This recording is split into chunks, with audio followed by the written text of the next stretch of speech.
सर्वांना नमस्कार. स्वागत आहे आपलं मराठी चातुर्य कथा या यूट्यूब चॅनलवर. आणि आपल्या कथेला सुरुवात करण्यापूर्वी व्हिडिओला सबस्क्राईब करा. चॅनलला सबस्क्राईब करा आणि व्हिडिओला लाईक करा. चला तर वळूया आपल्या स्टोरीकडे. प्रणय पिपासू बायको भाग 29. मग आता मंजू विजय पुन्हा कर्मभूमीत आले आणि पुन्हा त्यांचं नेहमीचं रुटीन सुरू झालं. हसत हसत रुसत एकमेकांना कोपरखळ्या मारत पुन्हा त्यांचा संसार सुरू झाला. आणि आता कवितासारखी फोन करायची, कारण तिचा नवरा तिला त्रास द्यायचा. आणि यावेळी शेतीच्या खंडाचे पैसे त्यानं विजयला लवकर न देता म्हणाला, दाजी मी तुम्हाला पैसे दिवाळीत देतो.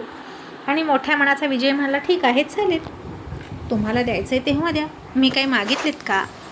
पण आता कवितानं फोन करून सांगितलं विजयला आणि म्हणाले की विजय भाऊ तू तुझे पैसे मागून घे. अरे तुला म्हणतो की पैसा नाही द्यायला आणि तिकडं स्वतःच्या बहिणीला पैसे द्यायला म्हटलं की एवढ्या मोडून देतोय हा पैसे. इतका चालू माणूस आहे तो. आता कविताच्या सावत्र नंदा होत्या, त्या पण खूप चालू होत्या. तिला सख्खी एकही ननंद नव्हती, पण सावत्र नंदांनीच तिला जेरीस आणलं होतं. आणि एक सोडून 5 जणी होत्या. आणि नेहमीच कुणाचं ना कुणाचं तरी काहीतरी झालेलं असायचं.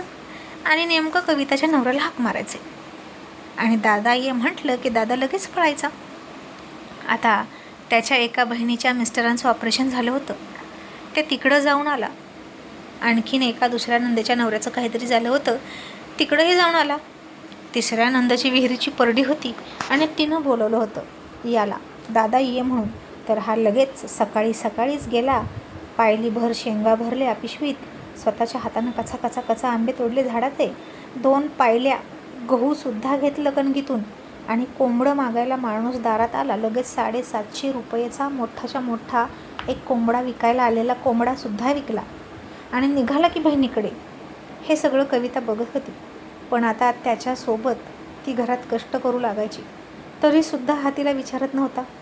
आता गहू घेतले, आंबे घेतले, शेंगा घेतल्या आणि आता 750 रुपये खिशात घातले, म्हणजे पेट्रोलला आणि खाऊ वगैरे घेऊन जायला बरं.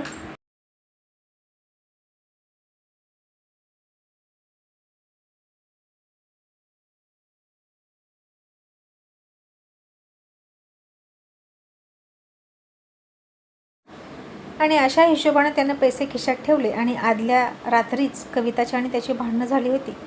आणि कविता म्हणत होती, तुम्ही जाऊ नका, प्रत्येकच गोष्टीला तुम्हीच पळण्याची काय गरज आहे.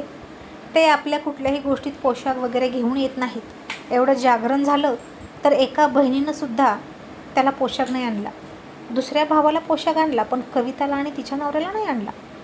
आणि कामाला मात्र याला हाक मारायचे. कविताला एक सख्खा धीर होता, नंदा मात्र सावत्र होत्या. पण एका सावत्र नंदनं त्या दुसऱ्या भावाला पोशाख आणला आणि या भावाला तसाच ठेवला. सुखात दुखात मात्र याला फोन करायचे आणि हा मूर्ख लगेच पळायचा. आणि म्हणूनच कविता वैतागली होती. अजयने मात्र 4,500चा पोशाख त्याला घेऊन दिला होता, पण तरीही त्याला त्याचं गोडी वाटत नव्हती. आणि तिचं काहीही न ऐकता तो लगेच तिकडे निघाला. आणि कविता रागारागात गेली आणि त्याच्या खिशातून ते 750 रुपये काढून घेतले आणि म्हणाले, आता जा, हे पैसे माझे आहेत, कारण शेत सांभाळून शेळ्या, जनावरं, कोंबड्या मी सांभाळते, तू सांभाळत नाहीस. शेतातला आलेला प्रत्येक पैसा ना पैसा तू घेतो आणि आता कोंबड्या कुत्र्याचे पैसेसुद्धा तुलाच पाहिजेत का. नाहीतर एक काम कर, मी काहीच सांभाळणार नाही. आणि आता तो काही बोलू नाही शकला आणि तो निघून गेला. तसा इकडं कवितानं विजयला फोन केला आणि म्हणाली, भाऊ तू तुझे पैसे मागून घेत, तो फार चालू माणूस आहे. असं म्हणून कवितानं नवऱ्याला शिव्या दिल्या. आणि इकडून विजय तिला लागला की शिकवायला आणि म्हणाला, आज कसे पैसे घेतलेस त्याच्या पॅन्टीच्या खिशातून, तसे तू काढून घे. तो जातोय ना त्याच्या बहिणीकडे, तर त्याला म्हणावं पाठीमागचं मी काहीच बघणार नाही. आता पोरं मोठी झाली तर पोरांना सांगतो की त्याला कसा आडवा करायचा. त्याचं काहीही ऐकू नका आणि तुझी नाटकं बंद कर म्हणावं. मुलं मोठी झाली आहेत आणि मुलांना म्हणावं बाप्पाचं काहीही चालू देऊ नका. आणि आता इतकं सगळं तो कविताला शिकवत होता. आणि हे ऐकलं आणि मंजूला विजयचं बोलणं नाहीच आवडलं. ननंद तर तिच्याशी बोललीच नाही.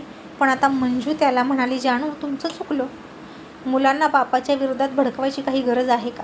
उद्या तुमच्या मुलांना कोणी भडकवलं तुमच्या विरोधात आणि म्हणाले की बापाचं काही ऐकूच नका, तर कसं वाटेल तुम्हाला. आणि विजय म्हणाला, अगं मी काय त्याच्यासारखा करतोय का? आणि मंजू म्हणाली, ते जाऊ द्या, पण तुम्ही तुमच्या बहिणीला शिकवताय नवऱ्याला नीट बोलू नको, त्याचं ऐकू नको. आणि तुमच्या बायकोनं तसं वागलं तर तुम्हाला आवडेल का हो?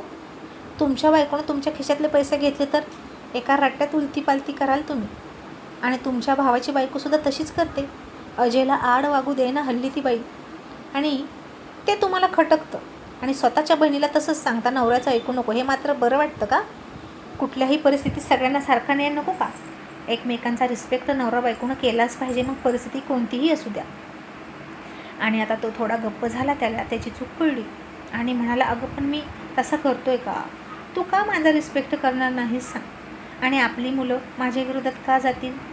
मंजू म्हणाली, परिस्थिती काहीही असू दे, तुमच्या विरोधात तुमच्या मुलांना कोणतरी फुगवायचं असेल ना, तर देव काहीही परिस्थिती निर्माण करेल आणि तुमच्या विरोधात तुमची मुलं उभा करेल म्हणजे करेल, आणि बायकोलासुद्धा उभा करेल. आणि आता तुम्ही जे बहिणीला शिकवलं ते पुन्हा तुमच्या वाट्याला येणार म्हणजे येणार. म्हणून इतरांना नेहमीच चांगले सल्ले देत चला. आणि जर चांगले सल्ले देता येत नसतील तर निदान वाईट सल्लेही देऊ नका, गप्प बसा. तुमची बहीण लहान नाही, मोठी आहे. तिला शिकवायची काही गरज नाही, तिला सगळं कळतं. आज ना उद्या ते नवरा बायको एक होणार. तुम्ही कितीही त्यांना म्हणाला की सगळं सोडून माहेरी ये, आपल्या आपल्या घरी ये, तरीही त्या येणार नाहीत. कारण प्रत्येकाला प्रत्येकाचा संसार प्रिय असतो. ती तिच्या संसारासाठी झटते आणि पुढे मागे तुमचे दाजी आणि तुमच्यात कटुता येईल. आणि तो गप्प बसला. मंजूचा कर्म सिद्धांत जेव्हा मंजू सांगायला सुरुवात करते ना, तेव्हा प्रत्येक जण गप्प होतो. म्हणून मंजू म्हणाली, तुम्ही मनातून जो इतरांसाठी विचार करता ना, ते सुद्धा तुमचं कर्म आहे. म्हणून इतरांचं स्वतःच्या हातानं वाईट करण्याचा विचार तर सोडूनच द्या, पण मनात सुद्धा चिंतू नका की त्याचं वाईट व्हावं. कारण आपण दुसऱ्याचं वाईट चिंततो तेव्हा ते सगळं आपल्या बाबतीत घडतं. म्हणूनच म्हणतात, इच्छी पराते येई घरा, आणि छल के बदले छल मिलेगा, आज नाही तो कल मिलेगा. हेही तितकंच खरं. काही लोक सगळं माहीत असूनही वाईट वागतात, कारण त्यांना परमेश्वराने विचार करण्याची बुद्धीच दिलेली नसते. पण ज्यांना बुद्धी दिलेली असते ते विचार करून वागतात आणि त्यांचं चुकीचं पाऊल पडत नाही.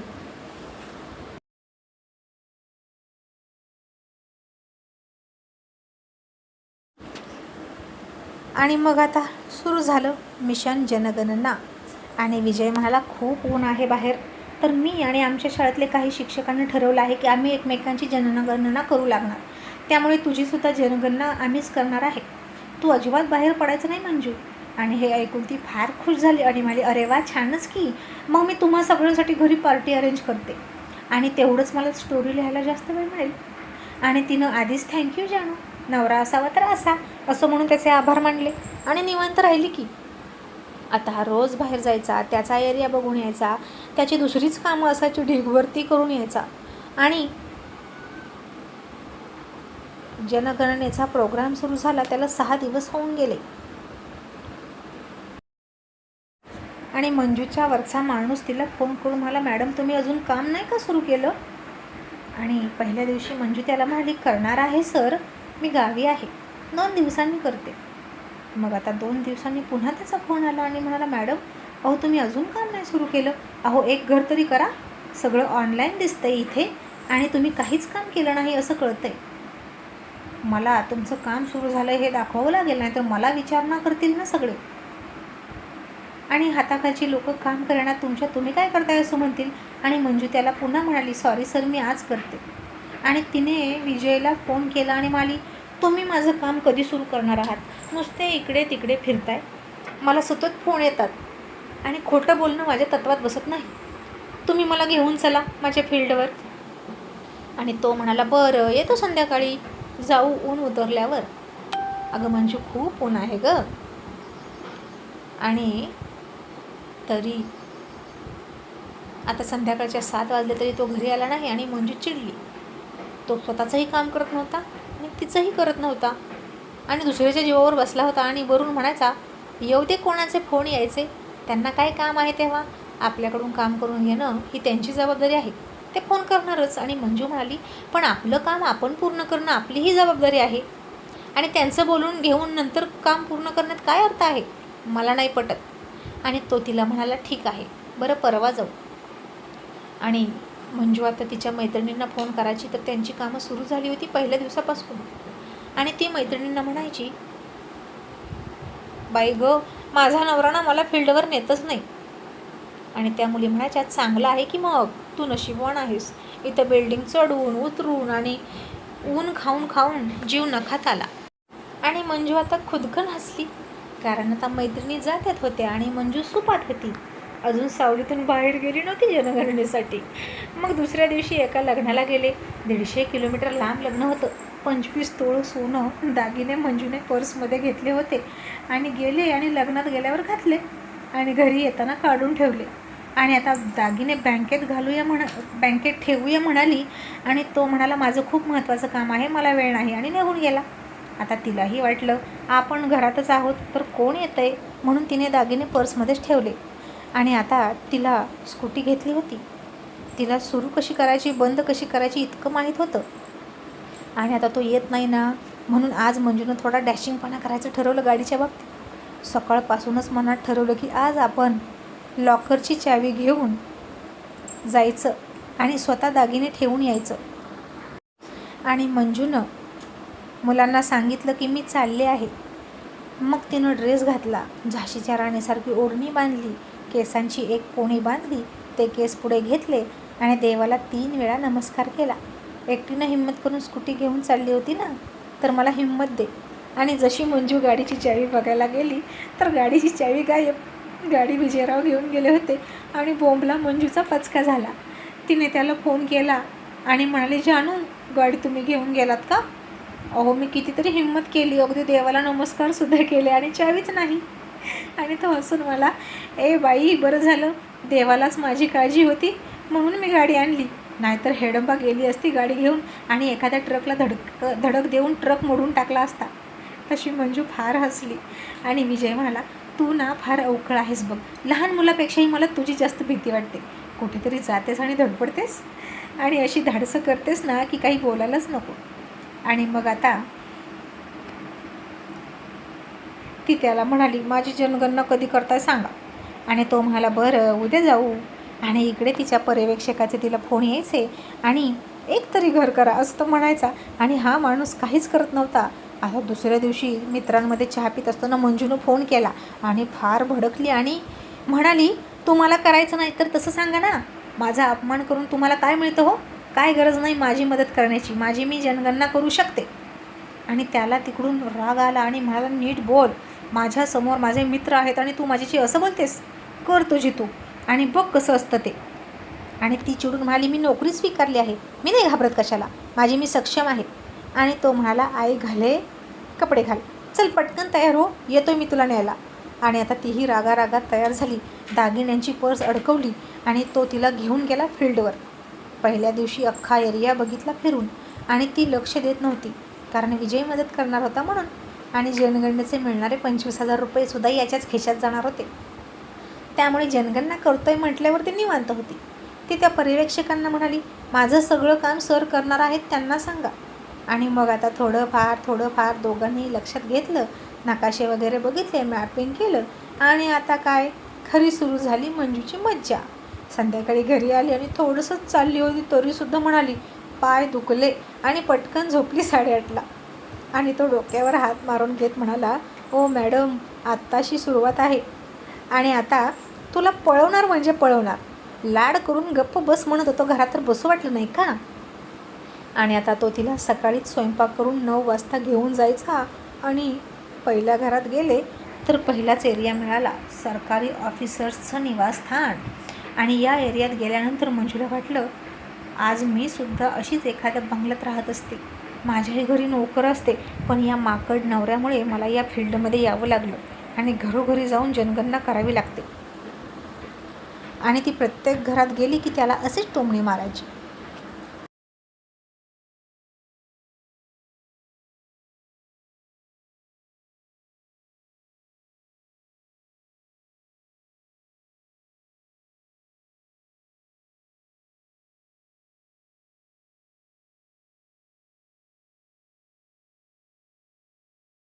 आणि आता दोघांनीही जनगणना करायला सुरुवात केली. आणि विजयरावांचं कसं सुरू होतं, प्रत्येक घरामध्ये जायचं आणि हसवून स्वागत करायचं. आता त्यांनी याचं स्वागत करण्याऐवजी हाच त्यांचं स्वागत करायचा आणि प्रत्येक घरातून लेडीज बाहेर यायची, कारण नवरा ऑफिसर असायचा ना. आणि हा लगेच म्हणायचा, नमस्कार, जनगणनेला आलो आहे, थोडीशी माहिती हवी होती. आणि मग त्या बायका बसाच्या पायरीवर किंवा दारातच उभा राहायच्या आणि त्या दोघांना कोणी बस म्हणायचं, कोणी बस म्हणतही नव्हतं. आणि मंजूच्या मात्र पायाचे उभा राहून राहून तुकडे पडायचे. आणि तिला एक तर स्टँडिंग जमत नव्हतं, नाजूक पाय असल्यामुळे. आणि ती जागा दिसेल तिथं बसायची, डोक्यावर स्टोल टाकायची, कधी तोंड बांधायची, कधी गरम होतंय म्हणून तोंड सोडायची. कुणी पाणी देऊ का म्हणायचं आणि विजय म्हणायचा नको, आणि मंजू म्हणायची द्या, आणि प्रत्येक ठिकाणी पाणी प्यायची. आणि आता एका निवासस्थानामध्ये गेली आणि क्लास 1 ऑफिसरचं घर होतं, झोपाळा वगैरे होता, मोठा बंगला, लॉन वगैरे होतं हिरवंगार. आणि ते दोघे गेले होते गावाला, त्यांचे नोकर होते. आणि मंजू बसली झोपाळ्यावर आणि म्हणाली, जानू या ना इथे फोटो काढू, झोका घेऊया. तो म्हणाला, ए हेडंबा उठ, आपण आलो आहे कशाला आणि तू करतेस काय. आणि ती म्हणाली, त्याला काय होतं आहे, या की थोडंसं. तरीही तिनं त्याला बोलवला आणि म्हणाली, बसा हो, राष्ट्रीय काम करतो आहे ना आपण, खूप महत्त्वाचं, मग रिलॅक्समध्ये करायचं. आणि ही जनगणना एकमेकांसोबत एन्जॉय करायची. मग आता त्यानंही तिच्यासोबत 2 झोके घेतले. मग फुलांची आवड असलेल्या मंजूनं ही फुलं बघ, ती फुलं बघ असं करत करत निघाली. तिथल्या माळ्यानं तिला मुठभर फुलं दिली आणि तो म्हणाला, हावरट कुठली. आणि मंजू म्हणाली, हा निसर्गाचा अनमोल ठेवा आहे, मी हावरट नाही, कळलं. ही सगळी फुलं नाही तर गळूनच जाणार. आणि त्याला म्हणाली, हा गुलाब घ्या आणि माझ्या केसात माळा. आणि तो म्हणाला, तू वेडी आहेस, चल बस गाडीवर, असं म्हणून पुढे गेले.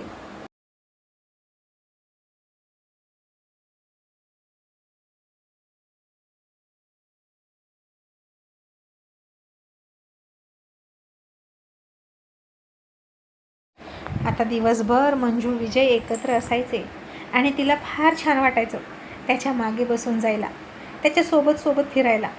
तो उभं राहिला की उभं राहायचं, तो निघाला की चालायचं, तो गाडीवर बसला की गाडीवर बसायचं.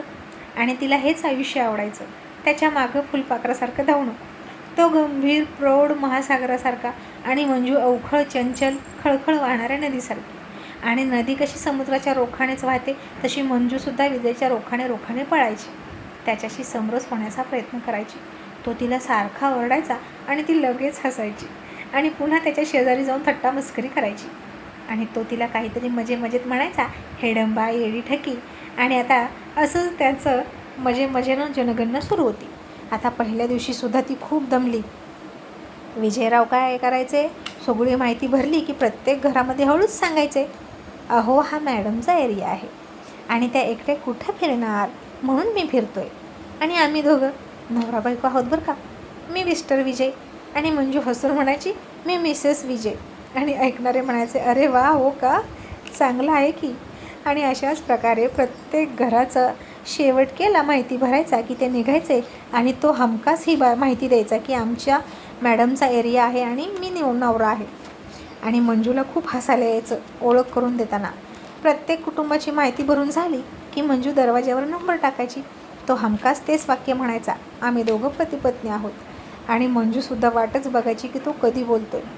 मग आता दोघेही शिरले एका लिफ्टमध्ये आणि थोडासा आडोसा दिसला की मंजू त्याच्या जवळ गेली आणि म्हणाली, 1 किस प्लीज. नाहीतर मला चक्कर येईल या उन्हात, असं म्हणून तिनं डोकं पकडलं. आणि तो म्हणाला, येडी आहेस का गं, गप्प बस, कॅमेरे असतात लिफ्टमध्ये, बावळट कुठली. आणि तिनं तोंड वाकडं केलं.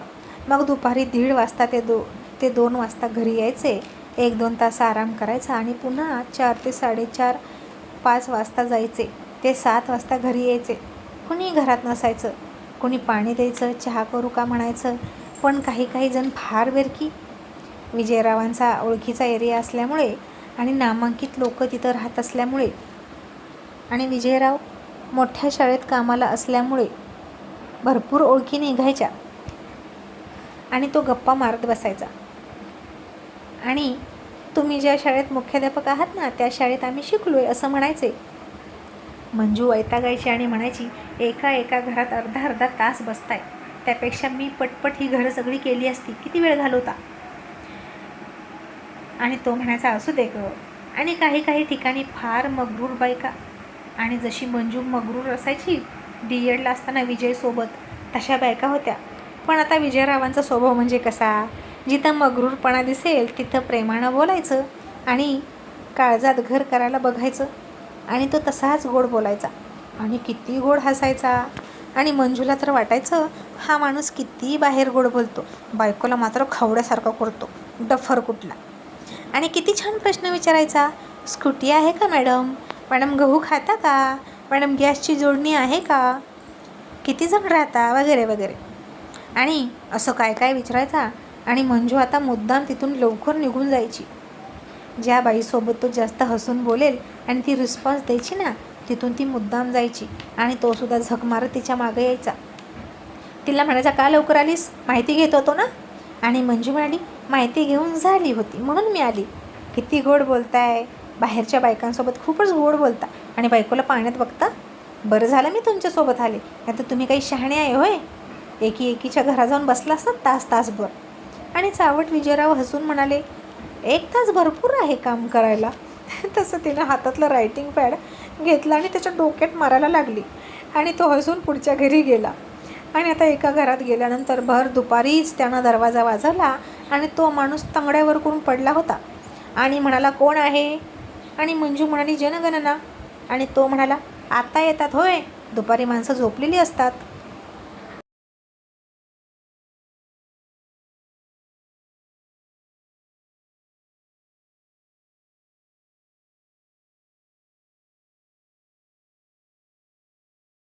आणि मंजू चिडली आणि म्हणाली मग मी काही जोगवा मागायला आले का, राष्ट्रीय कर्तव्य आहे, द्यायची असेल माहिती द्या, नाही तर राहू द्या.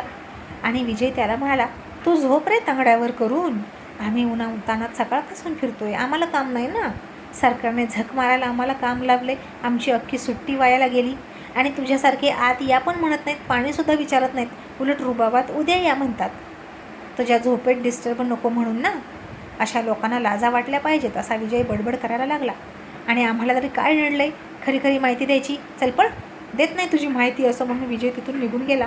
आणि दुसरा माणूस म्हणाला सॉरी सर, या बसा, चहा घ्या, पाणी घ्या, सरबत घ्या, काय देऊ.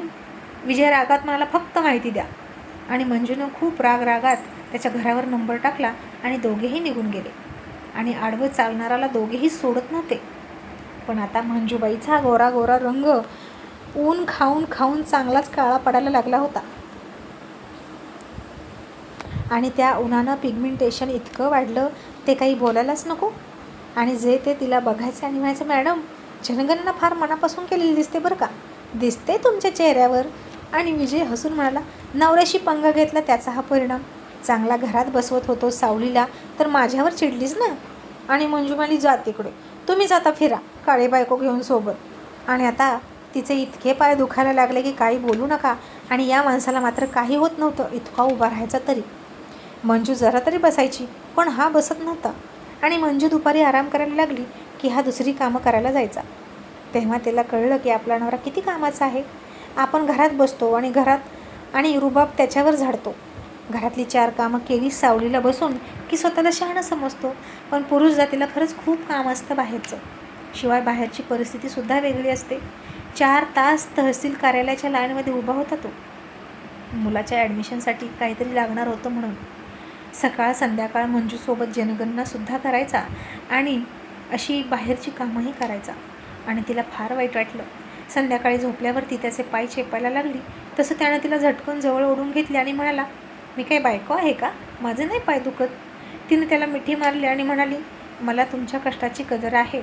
आणि तिच्या डोळ्यात पाणी आलं. त्यानं तिला मिठीत घट्ट पकडली आणि खूप दाबली, अगदी तिची हाडं मोडेपर्यंत. आणि म्हणाला असू दे, बायका मुलांसाठी पळायला आवडतं मला, आणि यालाच तर प्रपंच म्हणतात. झक मारली आणि लग्न केलं आणि प्रपंचाला सुरुवात झाली. आणि मंजू हसून म्हणाली मग कोणी सांगितलं होतं हॉस्टेलमध्ये माझ्या मागे फिरायला. आणि तो म्हणाला आतापर्यंत जितक्या मुली बघितल्या होत्या ना मंजू, त्यातली एक पण अशी मनासारखी होती असं नव्हतं. 25च्या पुढे होत्या, नोकरीला वगैरे होत्या, पण चेहरे नाजूक नव्हते. 2 मुलांच्या आया वाटायच्या. आणि आता तुझ्यासारखा 18 वर्षाचा कोवळा पीस मिळाला आणि तूच सारखी स्वप्नात यायची. आणि अशी खोबऱ्याच्या तुकड्यासारखी कवकवीत अगदी केळीचा कोंब. असं दाताखाली धरून खातात ना, तसा खाऊ वाटायचं. आणि तिचं ते वर्णन त्याच्या तोंडून ऐकलं आणि ती लाजायला लागली आणि म्हणाली, खरं खरं सांगा, माझ्या इतकी तुम्हाला दुसरी कोणीच आवडली नाही का?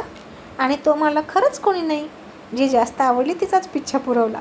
आणि तू मला सांग, तुझं आधी एक लग्न जमलं होतं, साखरपुडा झाला होता, मग तू त्या मुलाच्या किती क्लोज होती? आणि आता हा प्रश्न विचारला आणि मंजू म्हणाली, काहीही काय विचारता? आणि तो मला जस्ट असंच विचारलं. आणि मंजू म्हणाली, यायचा तो भेटायला साखरपुडा झाल्यावर, तर 15 दिवसाला यायचा घरी आणि आईला आत्या आत्या म्हणायचा. आणि एकदाच त्याच्या गाडीवर बसले होते, ब्लड ग्रुप चेक करायला गेलो होतो दोघं. आणि विजय मला, अच्छा, मग हे नव्हतं तू मला सांगितलं की त्याच्या गाडीवर बसली होतीस? मंजू म्हणाली, त्यात काय सांगायचं? आणि विजय म्हणाला, मग एकमेकांना टच करत होता का? आणि मग तशीच गाडी हॉटेलमध्ये गेली ना? तसं मंजूनं त्याच्याकडे खूप रागात बघितलं आणि तो निर्लज्जासारखा हसायला लागला.